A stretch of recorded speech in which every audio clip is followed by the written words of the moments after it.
Hello guys, আপনারা আমার হাতে যে গ্রাফিক্স কার্ডটা দেখতে পাচ্ছেন ওটা হচ্ছে জিংসা ব্র্যান্ডের RX 580 মডেলের গ্রাফিক্স কার্ড। আমি আজকে আপনাদেরকে দেখাবো এই গ্রাফিক্স কার্ডটা কিভাবে মাদারবোর্ডে ফিক্স করবেন, কিভাবে সেট আপ করবেন, আমি সেটাই দেখাতে চাচ্ছি আপনাদেরকে। আমাদের মাদারবোর্ডে একটা পিসিআই স্লট রয়েছে, আমরা ওই পিসিআই স্লটের মধ্যে গ্রাফিক্স কার্ডটা বসিয়ে নিব। বসিয়ে হালকা করে পাঞ্চ করে নিব।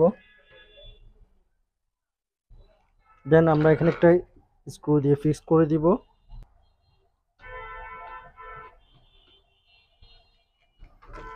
দেন আমরা পাওয়ার কানেকশনটা দিয়ে দিব।